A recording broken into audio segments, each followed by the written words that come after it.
Good afternoon, ladies and gentlemen. My name is Andrei Slavin, and I'll be presenting the next paper in this session. I'll share screen and we'll switch to the presentation itself.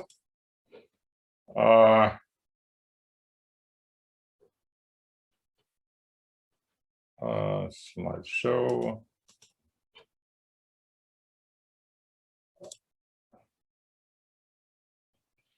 All right. So the title of this work is a tunable resonant receiver of sub-THz signals based on an antiferromagnet. This is a collaborative work of my group, of myself and Vasil Tiberkevich at Oakland University, with Ansar Safin, who is working in the Russian Academy of Sciences in Moscow. The motivation of this work is that in the range of electromagnetic frequencies, there is a so-called terahertz gap, where it is very difficult to build and design any signal processing applications. Mainly because there are very few substances, natural substances, have the frequencies lying close to this terahertz frequencies. And these substances are mainly antiferromagnets. So since it is interesting for future applications, first of all, in the next generation communications and security, in biotechnology, and organization of inter-chip wireless communications, to work in this terahertz frequency region, we will try to see how it is possible to design generators and receivers, both of them tunable in frequency, of terahertz or sub-terahertz frequencies using antiferromagnets. First of all, let us look at the resonance properties of ferromagnets and antiferromagnets. In ferromagnets, if we will displace a magnetization vector from its equilibrium position parallel to the external field, the precession will start, and the frequency of this precession, or frequency of ferromagnetic resonance, will be proportional to the external field, a square root of the external field and the dipolar field, which is determined by the shape of the sample. Since the external field cannot be made very large, certainly not higher than 1 Tesla, that basically limits the frequencies of ferromagnetic resonance to roughly 20 gigahertz for reasonable values of the external field. The situation in antiferromagnets is quite different. In antiferromagnets, there are two sublattices, M1 and M2, which are oriented antiparallel to each other, and the field which keeps these sublattices antiparallel to each other is a large exchange field of the order of 1,000 Tesla. So we have inside antiferromagnets a large source of stiffness, and the frequency of antiferromagnetic resonance is actually determined by the square root of this huge exchange field multiplied by the anisotropy field of a particular antiferromagnetic crystal, which is not very large. But since the exchange field is so large, we can get the frequencies of antiferromagnetic resonance from sub-terahertz to well into the terahertz region. So the eigenfrequencies in antiferromagnets, due to this huge exchange field, internal exchange field, lie in the terahertz frequency region. And so the substances can be used as natural resonators in this frequency range. the excitation of oscillation of resonant oscillations in ferromagnets, as it is well known, can be done using the spin transfer torque. If the spin transfer torque is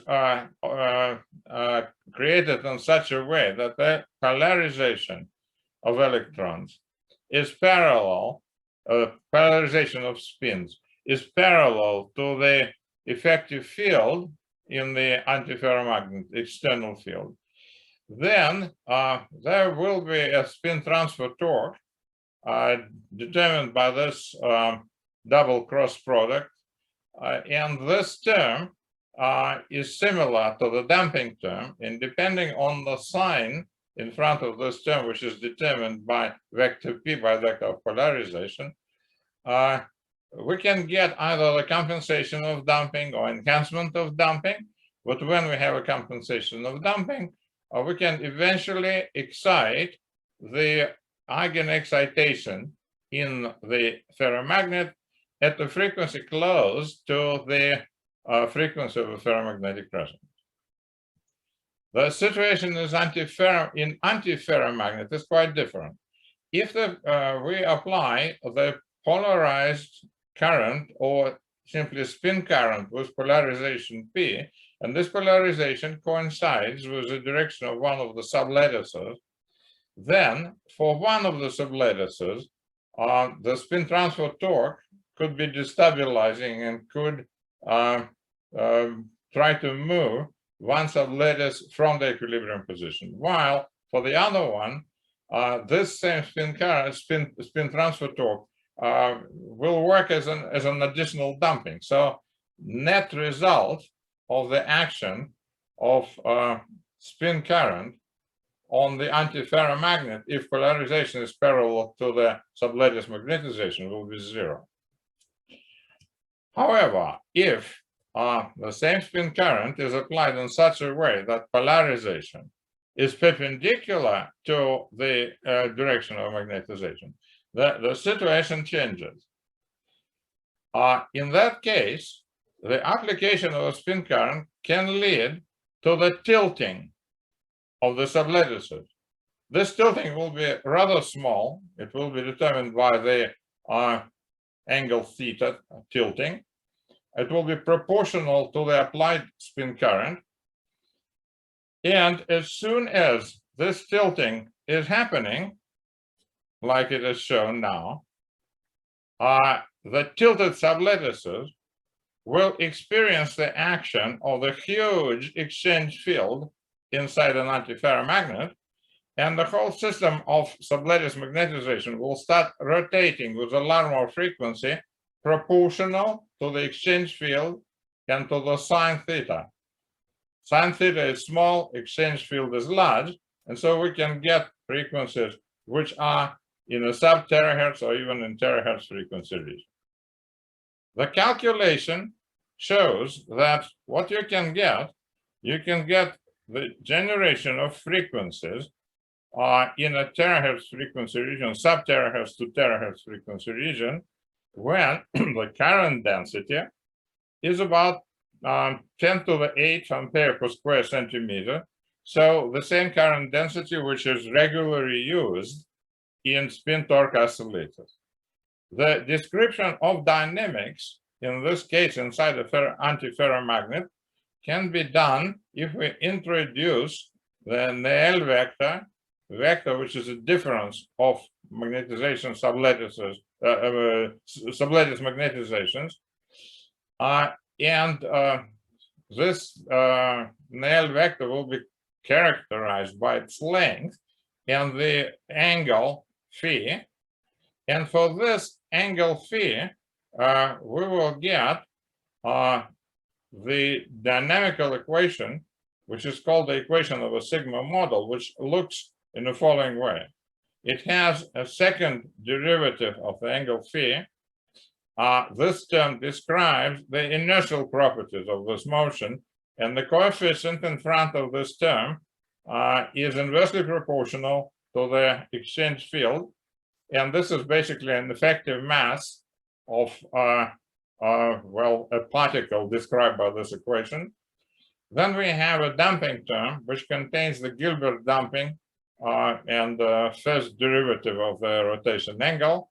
And we have a potential, sinusoidal potential, which is determined by the in-plane anisotropy of antiferromagnet in the easy plane, in the plane in which the antiparallel magnetizations of sublattices lie. This dynamics is driven by the spin current, and this situation and this equation is very similar to the equation describing the dynamics of a Josephson junction. And this potential, in-plane potential of anisotropy plays the same role as a Josephson potential. So for sufficiently large values of a driving DC current, we have the self-oscillation. This self-oscillation is not the self-oscillation corresponding to the frequency of antiferromagnetic resonance. No, it is determined by exchange field and by the tilt angle, which is proportional to the driving current. But in the region when we did not achieve the threshold of excitation, we get a situation of damped oscillations. And in this region, the increase of DC current flowing in the antiferromagnet will lead to the reduction of the anisotropy in antiferromagnet, and therefore the reduction of the frequency of antiferromagnetic resonance. So in this region, we have antiferromagnet playing a role of the tunable resonator. The frequency is a frequency of antiferromagnetic resonance, and when we're changing current, we are changing the anisotropy of antiferromagnet and therefore the frequency of the antiferromagnetic resonance. So if we are operating in the range of DC currents below the threshold of self-oscillation excitation, we can use the antiferromagnet as a tunable resonator. And we can use it as a tunable resonator, which is capable of receiving external THz frequency signals resonantly. And we can change this resonance frequency, for example, by changing the magnitude of a subcritical DC current. Well, the number of antiferromagnetic crystals significantly exceeds the number of known ferromagnets. And if we talk about this antiferromagnetic insulators could be either uniaxial, like the substances which I'm showing in this table, and the antiferromagnetic frequencies could be very different. They could vary from, say, 160 gigahertz for chromium oxide to 1.4 terahertz for iron fluoride. And the experiments in these materials has been done for quite a while. For example, here is a diagram taken from an experimental paper in 1999. And there's plenty of experiments in this uniaxial material. Also, we have biaxial antiferromagnetic insulators like nickel oxide or hematite. In this case, the eigenexcitations, there are two eigenexcitations. First of all, it is a so-called quasi-ferromagnetic mode with a very low frequency. For example, in hematite, it could be around 7 or 10 gigahertz. And the higher purely antiferromagnetic mode, which in hematite is 160 gigahertz.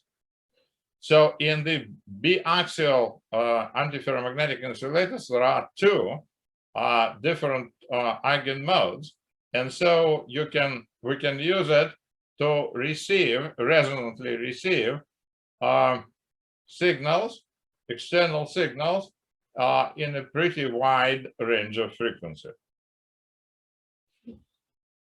But the experiments where the signals were received from spin pumping in antiferromagnets are numerous.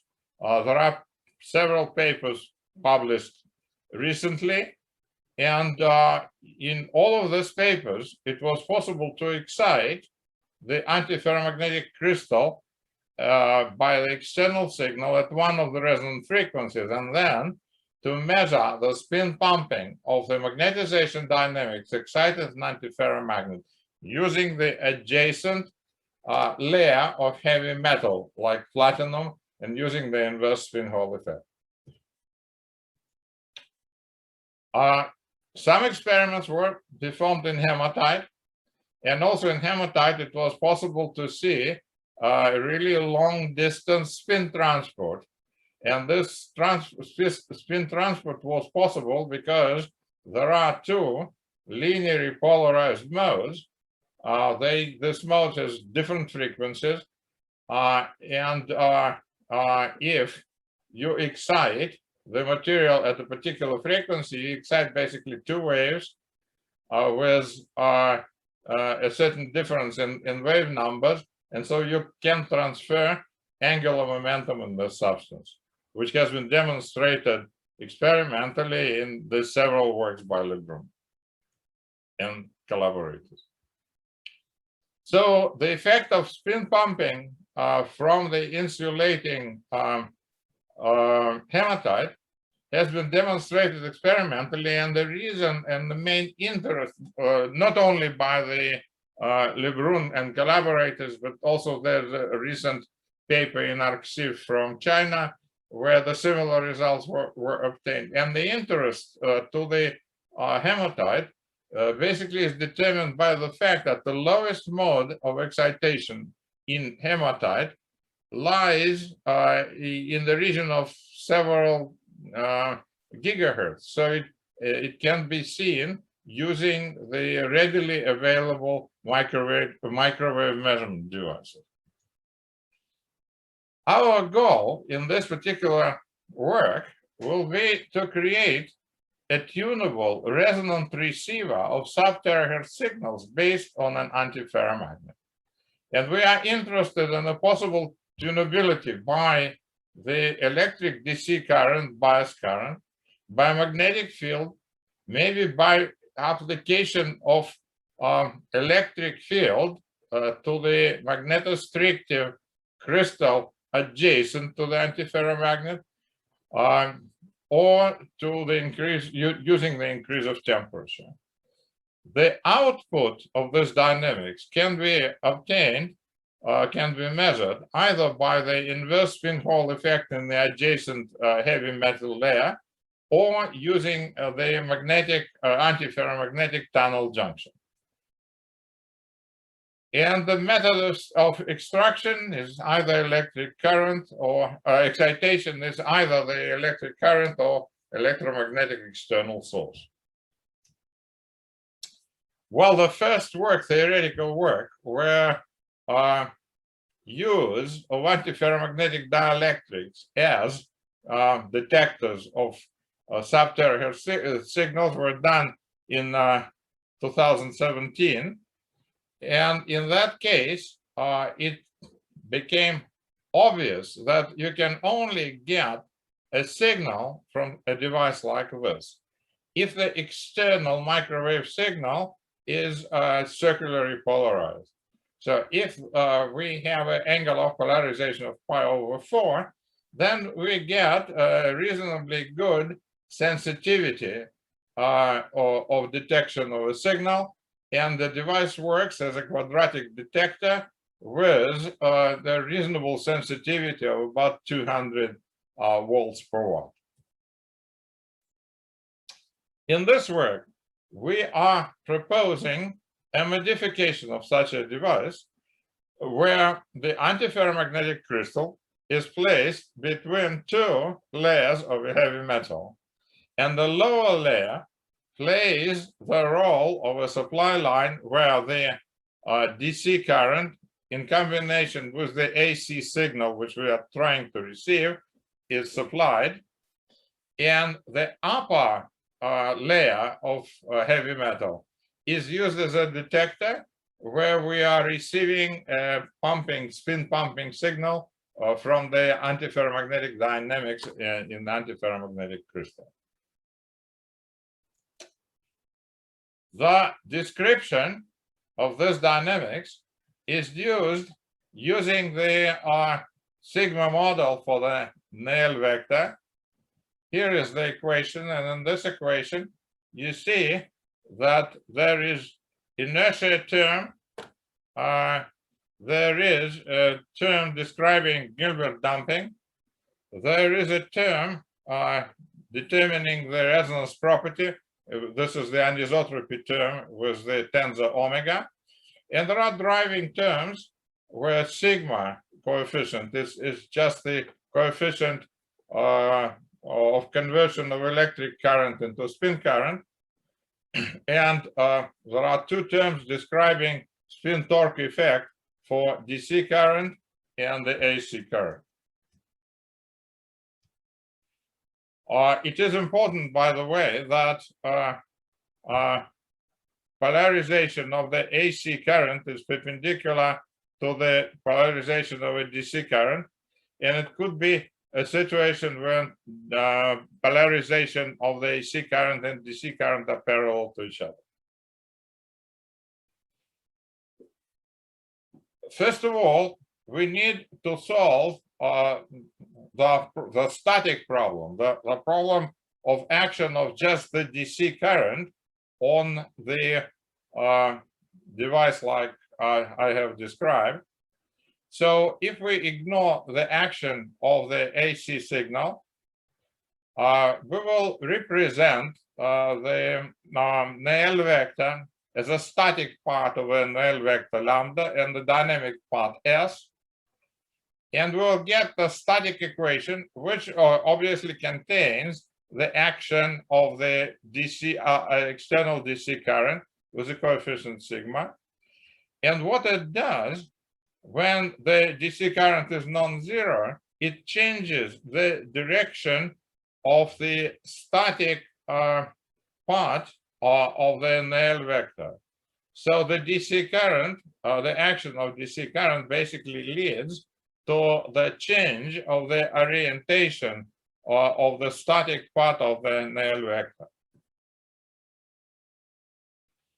Then, of course, when we understood this, we can add the AC current, and we can get the dynamic equation describing the action of the AC current, and we obtain that the dynamic part S of the AC current is proportional to the polarization vector of the AC signal, and the coefficient is a usual resonance coefficient where we have in the denominator difference between the frequency of antiferromagnetic resonance and the frequency of the applied signal, and obviously the numerator is proportional to the current density of the AC current.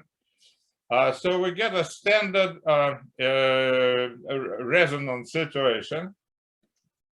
And the output DC voltage will look like this red curve, and we will be able to receive the signal when the input signal is circularly polarized. Please note that the resonance curve here is not it doesn't have a very large Q factor, because damping is also proportional to the internal exchange field. So the line width of this curve is pretty large, but nonetheless it could be up to 10 or 20 for the Q factor. So we get a reasonably good resonator to receive external terahertz frequency signal. The frequency, the resonant frequency, can be tuned by the variation of a density of a DC current, of a biased DC current. And this variation could be about, well, 30%, 20-30%. If we are in the subcritical regime, when we do not reach yet the threshold of the excitation of self-sustained oscillation.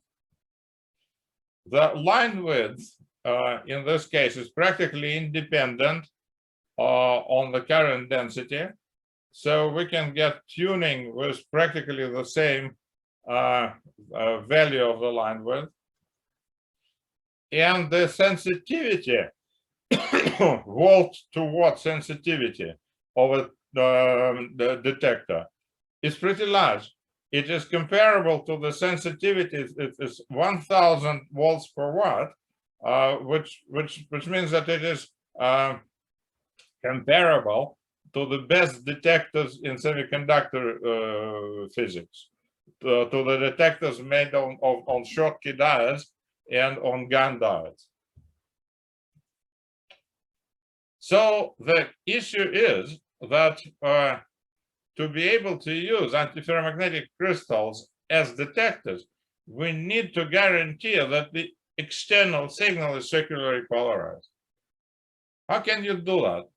Well, you can create, for example, a system of antennas in the form of say, two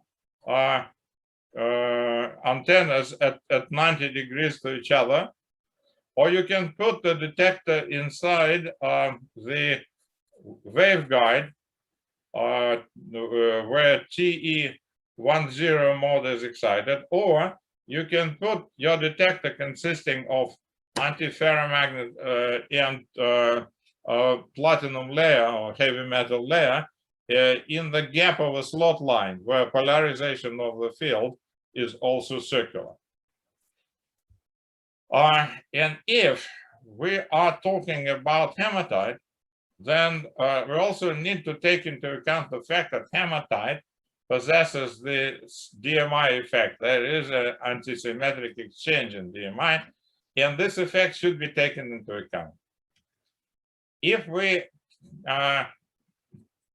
take into account the DMI, that first of all, let us repeat what is happening without DMI. It turns out that the equation of sigma model without DMI was first derived by Andrei and Marchenko in 1980. And you see the output signal, as you see in the lowest equation on this slide, is proportional to the angle of polarization of the external signal. And when the polarization angle is 45 degrees, we have the maximum signal. And when the polarization signal is pi/2, which means a linear polarization, we do not have a signal at all. So we need to have the circular polarization of the signal if we want to get a rectified voltage. And the calculations can be made, and that could be made for easy plane and easy axis antiferromagnets. And for example, here the calculations are done for iridium manganite and for nickel oxide.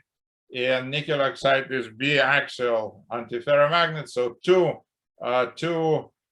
modes, the quasi-ferromagnetic mode, lowest mode, and the antiferromagnetic modes could be received. The similar calculation can be done for the manganite gold crystal, and we also get here two modes which can be used for the reception. But if we are talking about hematite, hematite has a DMI, and we wrote the equation of motion for the sigma model with DMI, where omega DMI is the frequency proportional to the amplitude of a DMI effect. And you see that complicates the model. And what it leads to, actually, is to the fact that in the presence of DMI, we can get a signal, even in the case of a linear polarization of the external electromagnetic field. But in that case, the driving term will be proportional to the DMI effect. And what you can do, you can use the lowest quasi-ferromagnetic frequency, which is a frequency which also contains the influence of a DMI effect. But as I said, the main thing is that the driving term is also proportional to DMI. No DMI, no reception with linear polarization. These calculations allowed us to basically reproduce theoretically the result obtained in this recent paper, PhysRef Letters 2010, Baventa and others.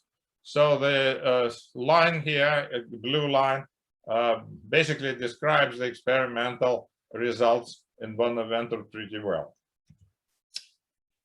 In the case when we have a circular polarization of the external field, two modes can be used.